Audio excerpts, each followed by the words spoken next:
Saya berada di Jalan Pangeran Antasari, Jakarta Selatan, tempat kejadian perkara, di mana kasus Sultan Rifat Fatih terjerat kabel fiber optik yang kemudian membuat dirinya terancam cacat seumur hidup. Saya ingin menunjukkan pada Anda fakta eksklusif dari tempat kejadian perkara. Anda melihat sana ada 4 CCTV. Disinilah beberapa pekan terakhir Sultan Rifat Fatih dirawat. Apakah bisa kembali seperti sedia kala atau tidak? Saya akan coba masuk ke dalam.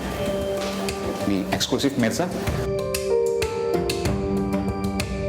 Hidung nggak bernafas lagi, nggak ada udara ke hidung. Kita selalu minta sama Allah, ya selain pasrah ya. Sultan punya semangat yang tinggi. Sultan nggak boleh nyerah. Sultan cita-cita mau jadi apa nanti?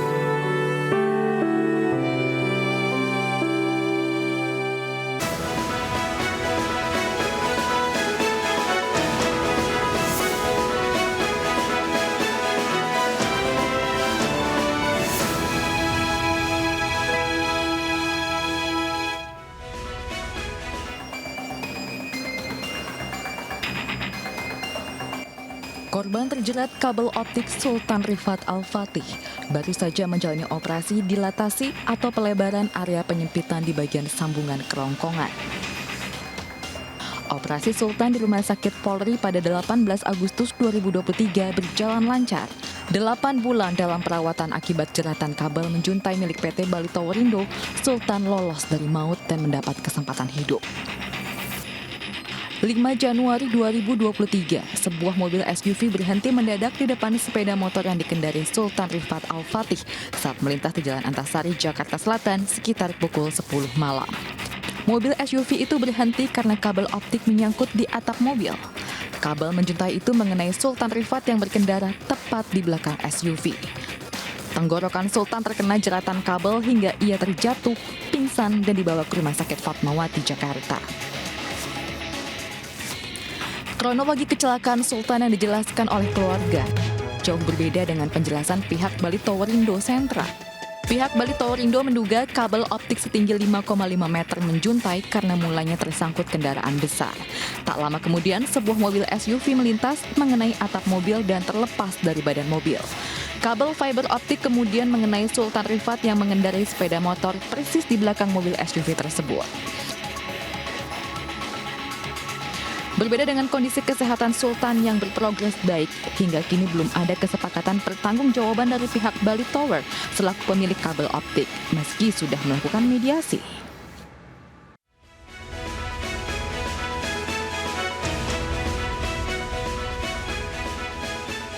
Halo, selamat malam pemirsa. Sultan Rifat Al-Fatih 8 bulan berjuang untuk pulih setelah nyaris kehilangan nyawa akibat lehernya terjerat kabel fiber optik yang menjuntai di Jalan Pangeran Antasari, Jakarta Selatan. Sempat koma, Sultan, mahasiswa Universitas Brawijaya Malang, berusia 21 tahun, tidak bisa bicara, bahkan makan dan minum pun harus disuntik melalui selang yang dimasukkan ke dalam hidung. Bobot yang semula hampir 80 kg, menyusut hingga kulit dan tulang, hanya 43 kg, namun sekarang sudah berangsur naik. Berbagai upaya ditempuh Sultan untuk menuntut keadilan, mulai dari lapor polisi hingga menyurati Presiden Jokowi. Meski sudah dimediasi Menko Polhukam Mahfud MD, hingga kini Sultan belum menerima kompensasi dari pemilik fiber optik, yakni Bali Towerindo selaku perusahaan. Dan pemirsa, saya menjenguk Sultan di Rumah Sakit Polri Kramat Jati, Jakarta Timur. Sampai dengan saat ini Sultan sudah 8 kali menjalani operasi dan masih akan ada operasi-operasi berikutnya. Pemirsa, eksklusif, saya mewawancarai Sultan Rifat Al-Fatih. Saya Aiman Wicaksono, Anda menyaksikan The Prime Show with Aiman, eksklusif.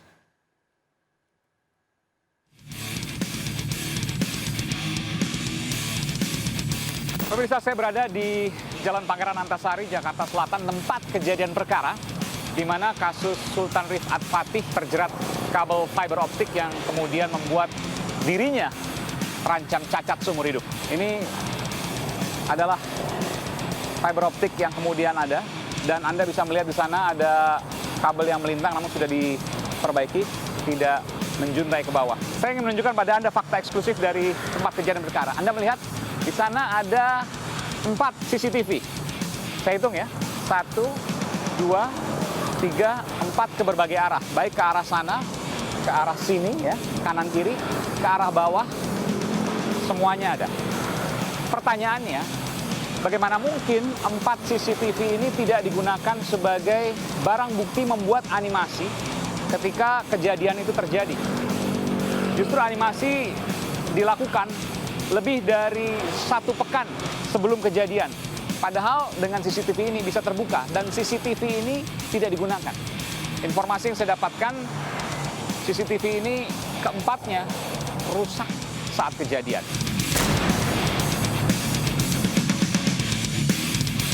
Saya ingin mengonfirmasi temuan eksklusif saya ini ke pihak pemilik dari fiber optik ini, ke pengacaranya, yakni Magdir Ismail. Nanti saya akan coba untuk mewawancarai pihak dari pengacara Bali Tower ini. Eksklusif di The Prime Show with Aiman.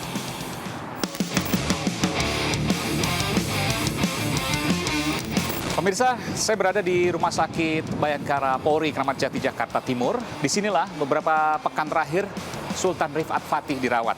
Ia merupakan korban dari kabel yang menjuntai, lalu kemudian menyabet lehernya barat ketapel. Sejauh ini ada 2 versi pemirsa terkait dengan kejadian yang membuat Sultan Rifat Fatih dirawat hingga beberapa bulan terakhir dari berbagai rumah sakit hingga terakhir beberapa pekan belakangan ini di Rumah Sakit Polri untuk kemudian dilakukan pemulihan.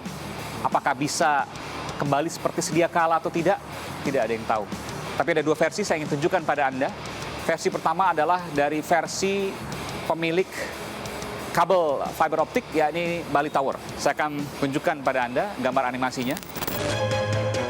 Dari pemilik kabel fiber optik Bali Tower mengklaim bahwa kabel ini menjuntai karena ada truk yang tinggi yang kemudian mengenai kabel, lalu kemudian kabel itu menjadi turun atau istilahnya menjuntai ke bawah. Lalu kemudian terkena mobil SUV, tertarik ke depan, mengayun hingga mengenai leher layaknya ketapel yang kemudian jatuh korban Sultan Rifat Fatih. Namun animasi ini disangsikan oleh keluarga korban karena yang pertama dibuat tidak berdasarkan CCTV. Padahal ada CCTV di tempat kejadian perkara, namun dikatakan rusak alias tidak terekam. Yang kedua, ada kabel menjuntai yang lebih rendah di jalur sebelumnya, di belakangnya. Namun kenapa tidak terkena truk itu?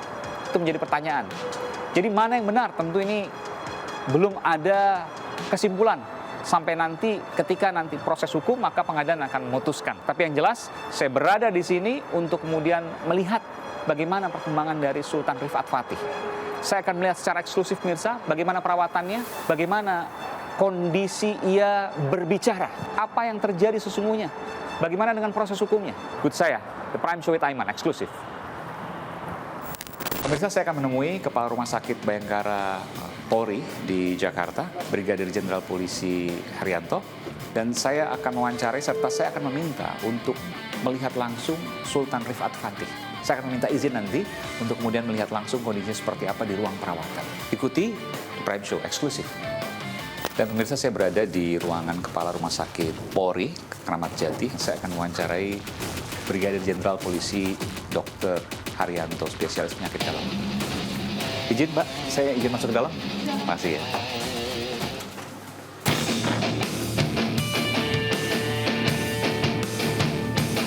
Brigadir Jenderal Polisi Haryanto, Kepala Rumah Sakit Sukanto Polri. Tadi Kepala Rumah Sakit Bayangkara tingkat 1 Pusdokes Polri. Wah, panjang. Jenderal, tentu ini menjadi hal yang prihatin ya, karena kita tahu bahwa ada kasus Sultan Rifat Fatih yang saat ini ditangani oleh Rumah Sakit Polri. Ini luar biasa.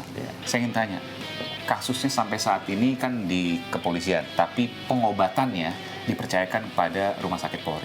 Sejauh apa perkembangannya? Ya, terima kasih Mas Aiman. Jadi ketika kita tahu pertama kali si Al-Fatih ini, Sultan ini perlu mendapatkan pertolongan, dan kami secara organisatoris itu diperintahkan oleh Bapak Kapolri, Polri melalui Rumah Sakit Bayangkara ini harus berperan aktif untuk membantu masyarakat, khususnya bidang kesehatan. Kita komunikasi dengan Bapak Fatih, orang tua dari Sultan itu. Barangkali diberikan izin untuk memeriksa Sultan saat itu di rumahnya. Jadi ini atensi Pak Kapolri, Iya. Pak Jenderal Listio Sigit Prabowo. Iya. Jadi semua biaya dan lain sebagainya ditanggung oleh pihak kepolisian. Iya, iya. Sampai sembuh. Sampai sembuh. Nggak tahu kapan sembuhnya. Saya nggak tahu. Jadi kita tetap berusaha, berdoa. Alhamdulillah dari tim dokter kita bersama Fatmawati dan Rumah Sakit Cipto ini, waduh, terintegrasi yang luar biasa. Sering komunikasi ya, karena sebelumnya kan di Rumah Sakit Cipto ya, Ya. Mangunkusumo Jakarta, lalu kemudian ke sini. Pemirsa, memang ini bukan penyakit bukan kecelakaan yang biasa menyebabkan luar biasa Ini nih. luar biasa. Luar biasa ini. Iya. Jadi kalau di leher kita itu ada tenggorokan dan kerongkongan. Tenggorokan untuk nafas, kerongkongan untuk makan. Iya. Dua-duanya, Iya. saya mohon maaf harus mengatakan, dua-duanya terputus. Jadi terputus satu, yang kedua adalah saraf yang mempersarapi, yang menggerakkan itu juga terputus. Dan itu bukan hal mudah. Tentu ini menjadi sebuah catatan juga ya. Ini kasus pertama kali yang terjadi yang mungkin sepanjang karir dokter belum pernah menemukan kasus ini sepanjang sejarah. Jadi saya melihat begitu kompleksnya. Jadi awal kita itu mungkin hanya karena komunikasi, koordinasi yang nggak pas saja, si Sultan ini tidak terawat dengan bagus. Ternyata di belakangnya luar biasa, penyakitnya yang sangat kompleks tadi. Ya, Apakah bisa normal atau tidak? ya kita doakan bersama. Tetap optimis dokter. Ya. Baik. Terima kasih. Ya, Brigadir Jenderal Polisi Haryanto, Terima kasih. Kepala Rumah Sakit Polri, Bayangkara tingkat 1, Pusdokes Polri. Pusdokes Polri. Terima kasih. Terima Sehat kasih. selalu. Pemirsa, saraf tenggorokan dan kerongkongan Sultan putus. 5 bulan kritis, tidak bisa bicara, bahkan makan dan minum melalui hidung. Tapi Sultan mendapat kesempatan hidup. Eksklusif, saya melihat, menjenguk, dan mewawancarai Sultan saat latihan berbicara. Sesaat lagi di The Prime Show with Aiman.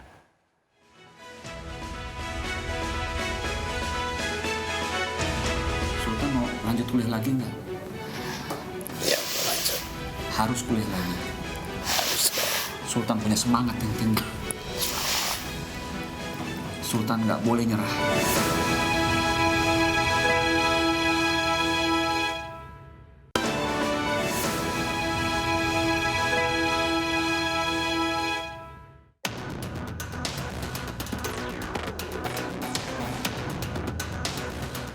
Berbagai upaya ditempuh keluarga Sultan Rifat Al-Fatih untuk mendapat keadilan atas kasus kecelakaan nahas yang menimpa Sultan Rifat.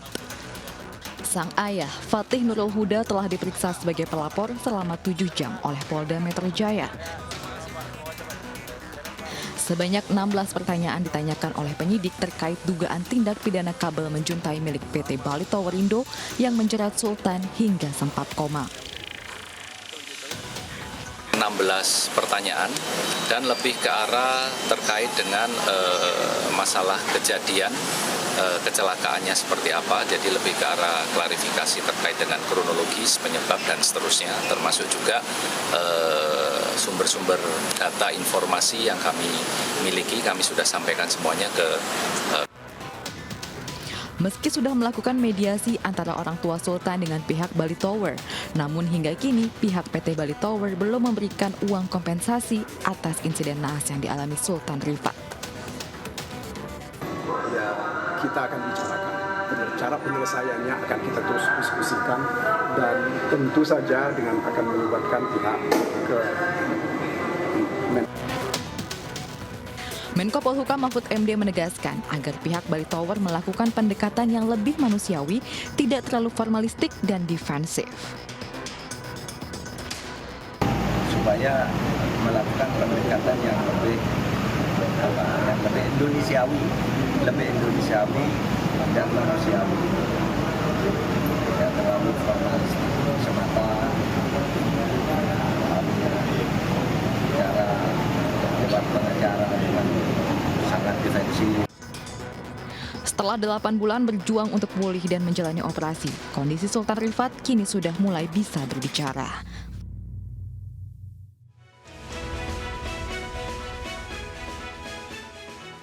Terima kasih Anda masih menyaksikan The Prime Show with Aiman.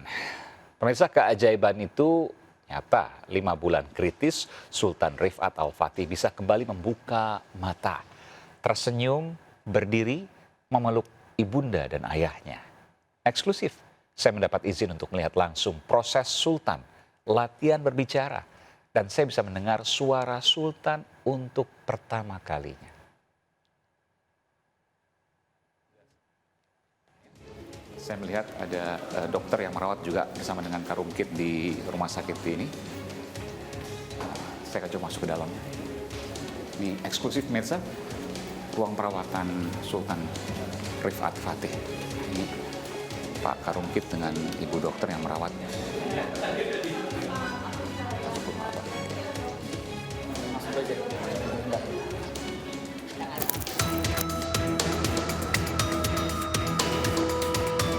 Kita masuk saudara ke ruang perawatan Sultan Rifat Fatih. Terima kasih, ini Ibu Dr. Yosita Rahman, spesialis THT KL. KL itu Kepala leher. Oh, kepala leher. Iya. Oh, ini lebih spesifik lagi ya. Sekarang Kepala kita leher. bedah kepala leher, BKL. Bu Dr. Yosita, ini Bu Dr. Yosita adalah yang ketua tim yang menangani Mas Sultan ya. Mas Sultan apa kabar? Sehat selalu. Belum bisa keluar suara deh Bu ya, tapi sedang dilatih Sedang oleh. kita latih, Pak. Sedang dilatih. Nanti saya ingin juga menyaksikan pemirsa eksklusif ya, bagaimana kemudian Rumah Sakit Polri ini melatih Sultan untuk berbicara. Karena sebelumnya sama sekali nggak bisa bicara. Nggak bisa bicara. Nggak keluar sama Nggak sekali. keluar sama sekali. Karena sekali lagi tenggorokan dan kerongkongannya, saya mohon maaf, putus ya Bu. Ya. Jadi kan dia mengalami trauma leher. Trauma leher itu, di leher kita itu banyak organ penting. Ya. Paling penting tentu trachea, jalan napas. Ya. Itu tracheanya juga kepotong. Trachea itu tenggorokan. Jalan napas, Jalan ya, napas. tenggorokan. Di belakang trachea itu ada esofagus, jalan makan. Kerongkongan. Kerongkongan. Jadi tenggorokan dan kerongkongannya. Iya, kena. Nah, terus di sini ada nervus laryngeus recurrent yang mempersarafi pita suara. Oke. Dua-dua sarafnya putus. Jadi sebentar Bu, makannya dari mana? Gak bisa nelen. Ludah sendiri aja nggak bisa lewat. Oh, ludah sendiri nggak bisa, Nggak bisa lewat. Jadi kalau ludah, mohon maaf ya, saliva atau ludah itu, kalau ditelan, dia Keluar. Masuk ke paru-paru. masuk ke paru-paru. Iya. Saya pernah mendengar juga waktu itu, jadi karena kebanyakan menelan ludah, paru-parunya tergenang. Akhirnya dia mengalami pneumonia. Infeksi di paru-paru. pneumonia. Iya. Jadi kalau ada, mohon maaf, saliva itu tadi, atau ludah itu tadi, harus selalu dibuang. Iya, akhirnya dia membuang saliva, Pak. Jadi karena sarafnya mempersarafi pita suara lumpuh, jadi pita suara itu terbuka, nganga. Sedangkan guna pita suara itu selain bicara, dia akan menutup waktu menelan. Nah, dengan terbuka terus, otomatis semua air, ludah, makanan masuk ke paru.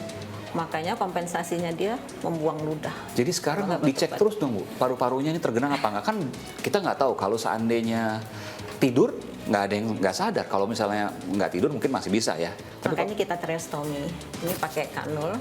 Di sini ada balon, jadi kita tutup supaya saliva nggak bisa masuk ke paru. Oke. Dan kita sudah lakukan operasi medialisasi pita suara, sehingga pita suara yang tadinya gini, kita suntikan lemak, kita ambil dari bawah perut, Iya. sehingga pita suaranya itu menutup. Jadi nggak sekarang masuk. sudah menutup, ya. Oh, pita suara Jadi ludah yang masuk sudah berkurang, Iya. dan di sini juga pita suara sudah mulai bisa dipakai untuk berbicara. Makan pakai selang. Makan sementara masih pakai selang,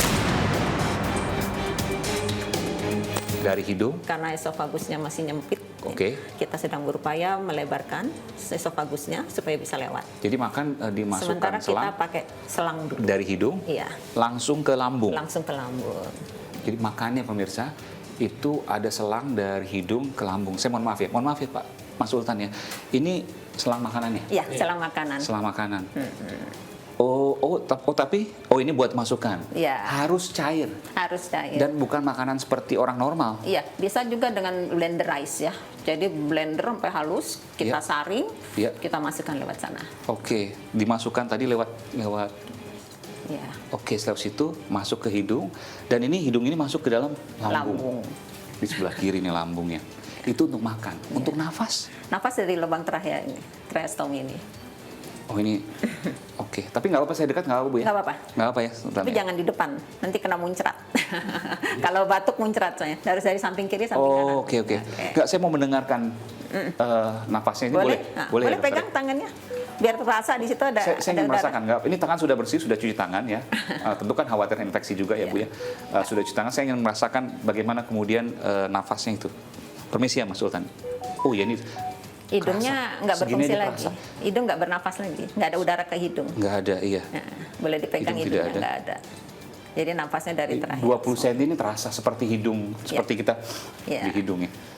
Di sini. Jadi memang nafas dari leher Betul. dilubangi. Iya. Dan tuh saya mau tanya Bu, mohon maaf. Itu permanen atau nanti bisa kembali ke hidup? Kayaknya itu bakal permanen.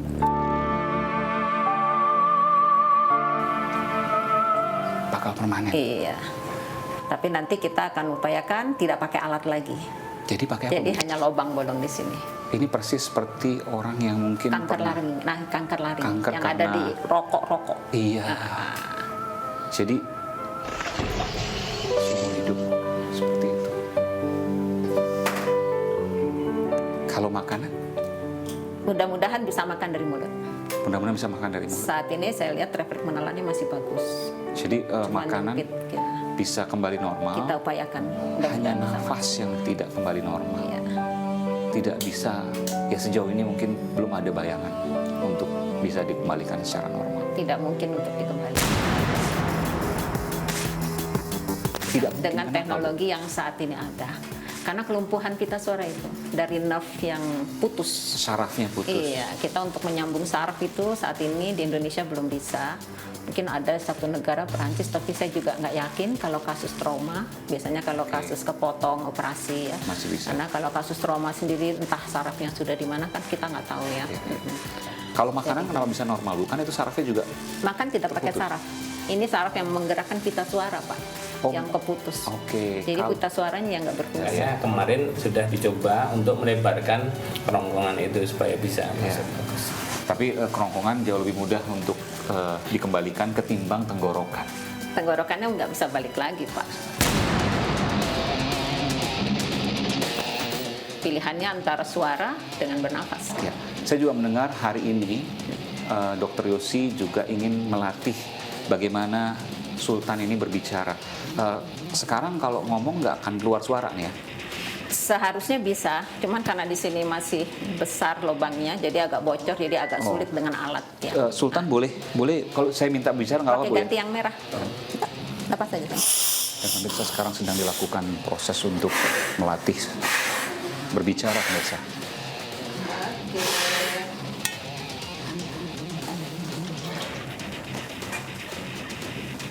Nah, buang dulu dah. Kita ngomong ya. Pikir mau ngomong apa? Siap? Tarik nafas panjang. Yuk, kita ngomong. Tawa dulu. Ini nggak bisa bicara ini ya? Hah? Nggak bisa bicara. Yuk, coba tutup. Nah.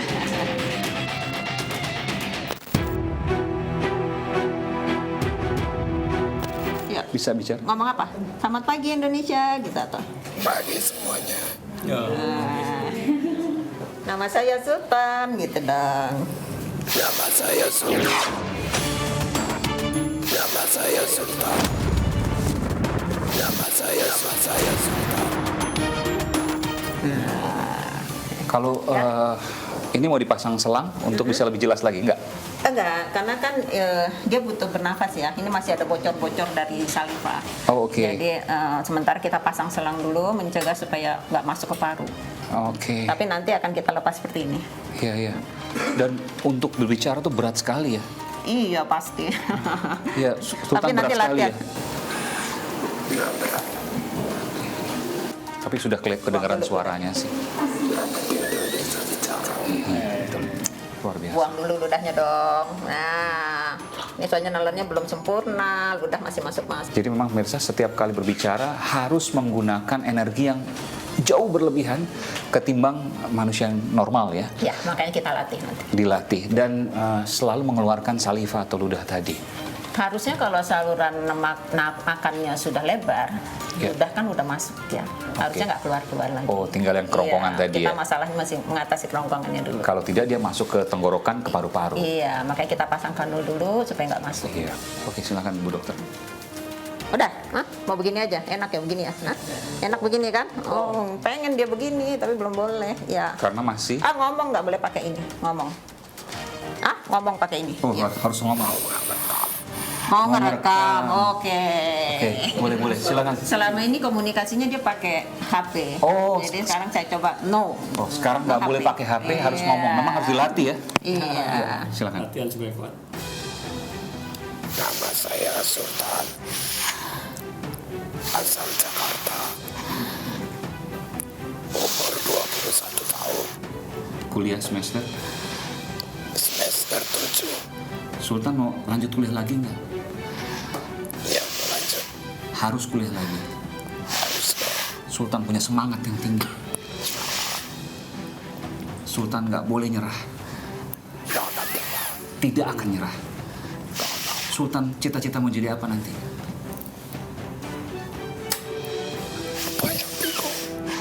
Bingung. Sebelumnya punya cita-cita apa? mau jadi Diplomat. Diplomat. Tapi sempat kepikir nggak mungkin sekarang jadi diplomat lagi. Nggak apa-apa. Tapi Sultan yakin Sultan masih pasti bisa jadi diplomat. Jangan menyerah, kejar jadi diplomat. Luar biasa semangatnya Mirza, luar biasa. Jadi sebelumnya mau jadi diplomat, tapi karena seperti ini rupanya agak tidak percaya diri. Tapi kita harus bangkitkan ya, Sultan harus tetap semangat. Kuliah di jurusan HI ya? Ilmu pemerintahan. Di Universitas Brawijaya di Malang, Jawa Timur, Mirza. Kita pasang lagi ya. Ini akan Tadi dipasang kanalnya lagi. mana? Ini kenapa dipasang dokter? Karena takut Biar infeksi. salivanya nggak masuk ke paru-paru. Oke. Karena masih belum normal Iya. kerongkongannya, sehingga saliva takut masuk ke paru-paru. Iya, nanti Jadi ini infeksi lagi. sementara belum normal Iya. dipasang lagi. Kita pasang lagi. Nggak tahu sampai kapan nanti. Sampai kapanpun. Sampai kapanpun. Sampai lebar. Oke. Iya. Silakan. Pemirsa, Herawati Murni, ia adalah ibunda Sultan Rifat Al-Fatih. Masih tidak percaya anak kebanggaannya yang berusia 21 tahun dinyatakan akan cacat seumur hidup. Saya akan segera kembali, Prime Show with Aiman, selepas jeda.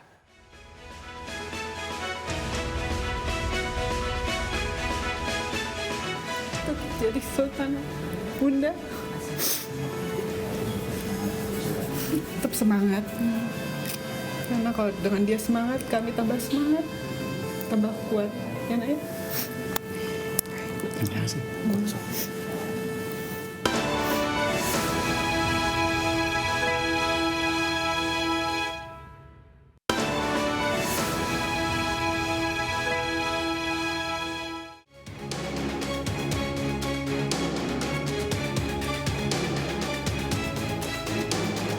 Ibu yang selalu merawat, yang selalu menemani Ibu ya. Ya, ya hari-hari itu di sini. Sekarang Bapak juga sudah nggak kerja lagi. Bukan sekarang sih, sebulan setelah kejadian dia langsung resign karena kita mau fokus, karena kan 5 bulan pertama kan kritis.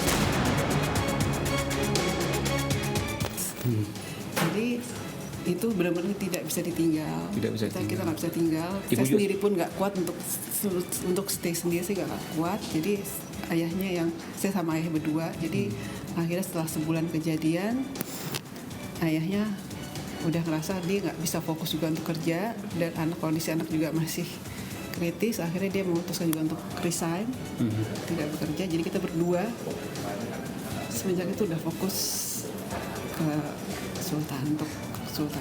Nggak ada yang tahu ke depan seperti apa. Sultan, sini sebentar. Nggak ada. Dan Ya sampai tadi pun dokter bilang itu permanen, saya masih, walaupun udah sempat ada bayangan, tapi tetap kayak masih belum terima gitu, kayak masih, aduh kenapa ya? Masih kayak belum terima lah kalau untuk ini permanen gitu kan, masih berharap dia sembuh total.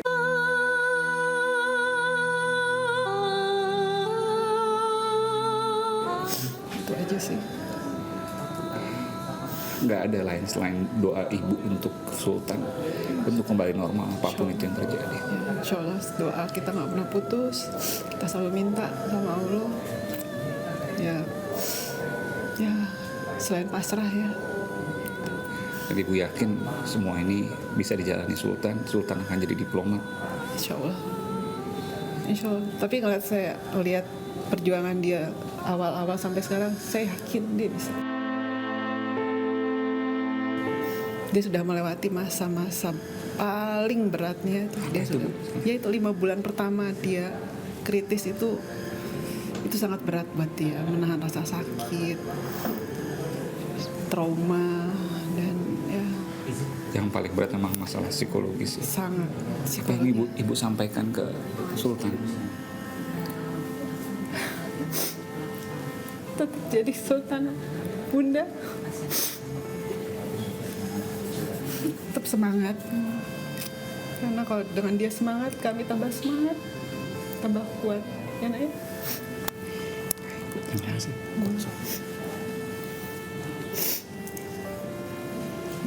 Terima kasih Ibu.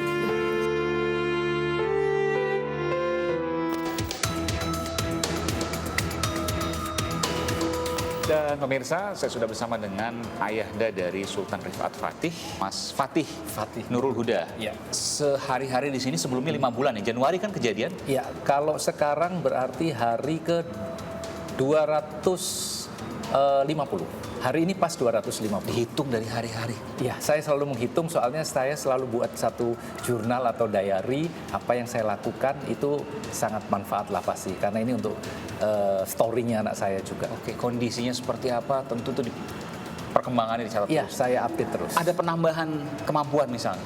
Banyak sekali di sini, banyak sekali. Yang pasti secara fisik dari pertama kali masuk tanggal 3 Agustus itu beratnya 46,5 kg. Sekarang sudah masuk ke 52,3 kg. Dari sebelumnya? Sebelumnya sempat waktu di Rumah Sakit Sebelum kejadian? Fatmawati. Oh, sebelumnya 69-70. 70 kg drop ke 46. 43 sempat. Sempat 43. 43 itu masa Hampir yang kritis. 30 kg itu. Iya, dengan tinggi badan 182 cm. Bayangkan pemirsa, 182 cm ya. Iya. Itu 70 kg ideal tuh ya. Yes. Lalu kemudian drop sampai 43 kg berat badannya. Iya. Saya mau tunjukkan ada fotonya dulu ya waktu Ya. sebelum kejadian ya. Ada. Saya akan tunjukkan ini pemirsa.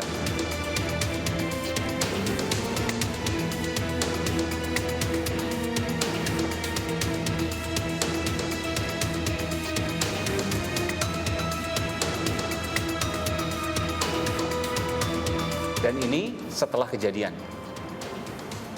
Luar biasa. Ini Iya. seperti orang yang berbeda ya. Sangat berbeda. Saya pun sudah habislah air mata untuk situasi ini. Jadi sekarang tinggal kita ikhlas untuk menjalani hari-hari merawat anak saya ini, Mas. Saya mau tanya soal biaya gimana? Sebenarnya biaya yang paling mahal itu bukan pada saat di rumah sakit. Karena di rumah sakit ada BPJS. Ya. Tapi pada saat dia dirawat jalan, Oke. dirawat di rumah itulah biaya yang keluar banyak sekali, Mas. Contohnya apa? Makanan, suplemen. Dia tidak bisa makan makanan biasa. Dia harus makan satu susu khusus Impor? Itu import dari Jerman. Oke. Itu Berapa itu?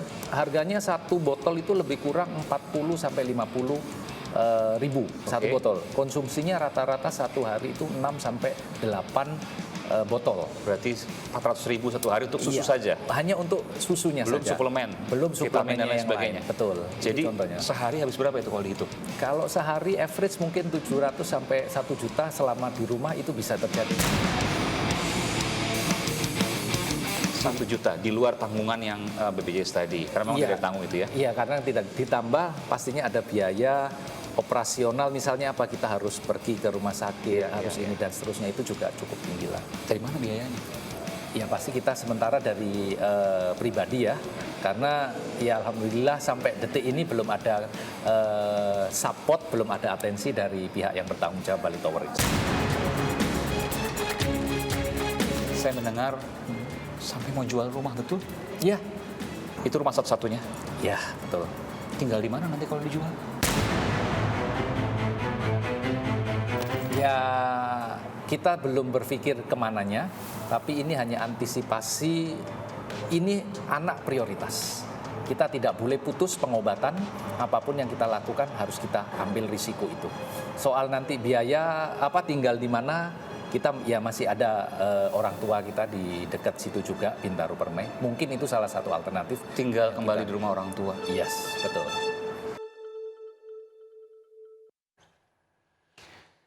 Pemirsa, demi bisa fokus menjaga dan merawat Sultan, ayahnya Fatih Nurul Huda bukan hanya rela berhenti bekerja, tapi juga berencana menjual rumah.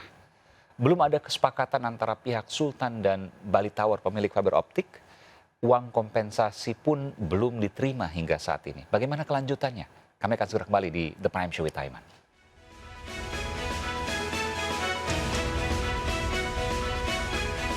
Seperti itu ya. Karena pada saat kejadian sama sekali bukan yang seperti itu. Sampai mobil SUV yang ada di depan anak saya pun penyebutannya pun warna saja sudah berbeda.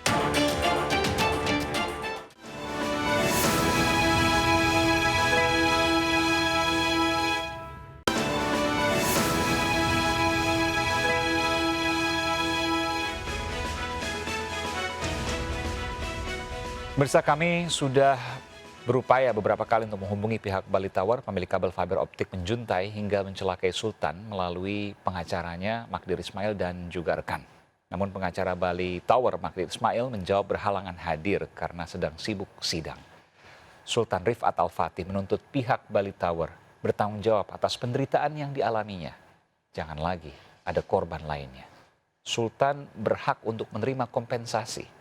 Proses hukum adalah jalan paling akhir jika mediasi berjalan buntu. Pemirsa, terima kasih sudah menyaksikan The Prime Show with Aiman. Saya, Aiman Wicaksono, beserta petugas yang berjaga pada hari ini, ucapkan sampai jumpa pada pekan depan. Salam eksklusif.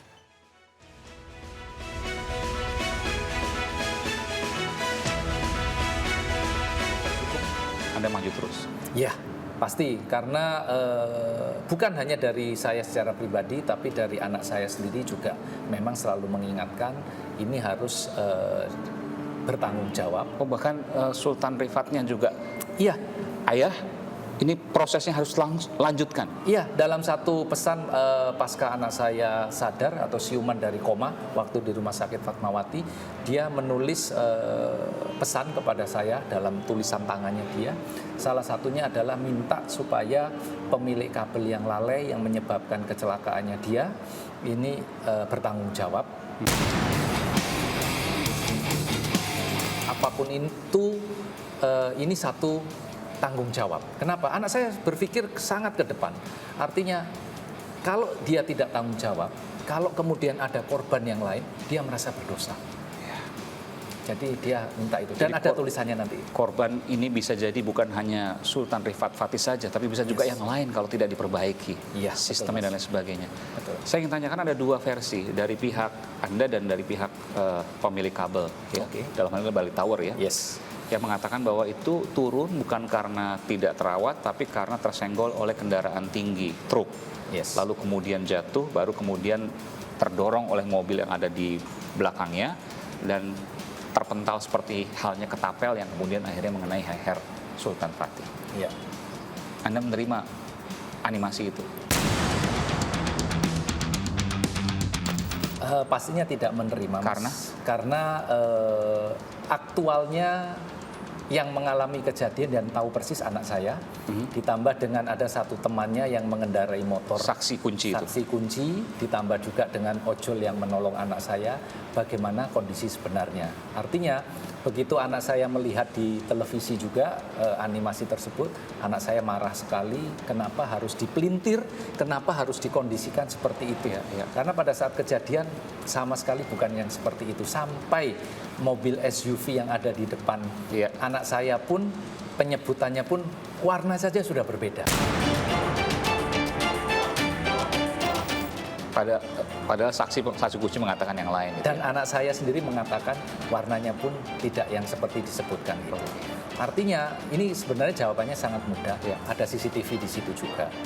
Di TKP itu ada CCTV 3, maka CCTV itu sebenarnya bisa di playback lah sebenarnya. Tapi saya tidak tahu alasannya memorinya sudah tidak tersimpan atau apa itu. Tidak terekam lah waktu itu ya. Jadi sampai itu sekarang CCTV di situ pada waktu sebelum kejadian juga nggak pernah terungkap itu. Ya, padahal ini menjadi pertanyaan saya. Padahal kenapa tidak disampaikan? Iya. Ya alasannya karena memang tidak terekam. Iya. Apakah benar atau tidak?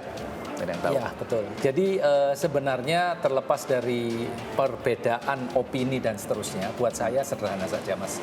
Ini bukan masalah yang sangat besar, tidak perlu juga dibesar-besarkan dan dibuat menjadi sangat bombastis. Kenapa? Ini adalah masalah tanggung jawab saja. Saya sudah pernah sampaikan. Kenapa? Apapun alasannya, apapun dalilnya, tetap kabel fiber optik ini sudah nempel di leher. Dan ini yang menjadi poin untuk bisa diselesaikan secara cepat dan disadari bersama. Baik. Sampai sejauh ini juga belum ada bantuannya. Sampai detik ini belum ada, dan memang alhamdulillah dari Kementerian Menko Polhukam juga sudah memfasilitasi untuk mediasi.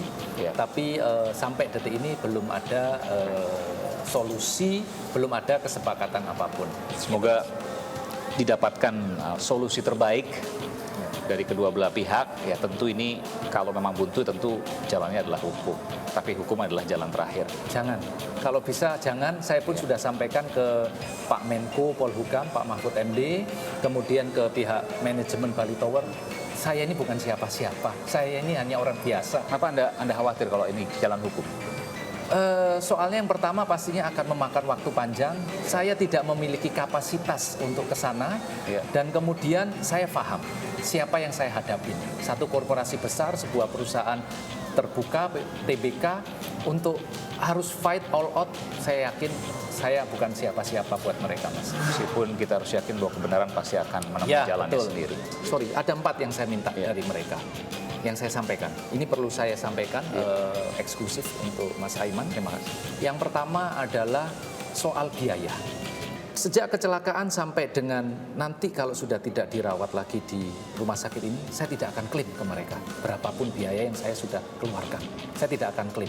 Yang kedua, saya memang mengajukan satu budget pengobatan nanti bila memang rumah sakit Polri sudah tidak menanggung, berarti saya harus menanggung pribadi ataupun nanti harus pakai BPJS, saya minta mereka ikut membantu. Tapi ini bukan uang yang saya ambil di depan, berdasarkan klaim saja. Berapapun biaya nanti saya akan coba tanggulangi sendiri, nanti saya akan klaim reimbursement berdasarkan bond. Yang ketiga adalah mudah-mudahan memang harapan saya tidak terjadi anak saya sampai cacat. Tapi kalau sampai anak saya cacat, saya pasti punya kewajiban sebagai orang tua untuk mempermudah hidupnya dia ke depan atas kecacatannya itu. Makanya saya minta bantuan kemanusiaan daripada pemilik kabel, dalam hal ini Bali Tower, untuk ikut membantu. Saya minta mereka juga ikut tanggung jawab ke depannya. Seperti itu. Dan yang terakhir, pastinya karena ini sudah terjadi, saya minta biaya imaterial kompensasi kepada mereka. Berapa itu? Ini kita lagi coba diskusikan dengan keluarga, Mas. Karena sekali lagi ada imaterial yang sudah dirasakan sakitnya anak saya, psikologinya, kemudian masa kuliahnya juga jadi terganggu, dan seterusnya. Ini harus ada, Mas. Terima kasih. Terima kasih. Sekali lagi, rasa prihatin saya terhadap apa yang terjadi. Terima kasih. Pak Fatih. Sehat selalu. Iya, terima kasih, Mas Abah. Terima kasih. Assalamualaikum. Waalaikumsalam warahmatullahi wabarakatuh.